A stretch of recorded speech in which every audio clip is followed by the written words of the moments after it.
ঈদের পরে কিন্তু প্রায় কম বেশি সবারই দাওয়াতের একটা রুটিন থাকে, মানে ঈদের পর যে দাওয়াতটা আর কি। তো সেই রুটিন অনুযায়ী আমারও একটা দাওয়াত ছিল। যেতে যেতে প্রায় দুপুর 2:30টার মতো বেজে গিয়েছিল। এই যে এখন একদম ভর দুপুরে রওনা দিচ্ছি তখনকার এই সময়টা।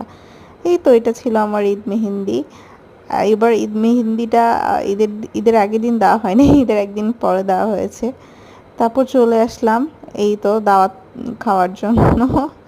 তো আগে আমি আমার বাচ্চাটাকে খাওয়াচ্ছিলাম একটু একটু করে, কারণ জানেনই তো ওরা কীভাবে খায়। তারপর আস্তে আস্তে আমাদের প্লেটগুলোও আসলো। আসলে সেদিন অনেক বেশি মানুষের ইনভিটেশন ছিল।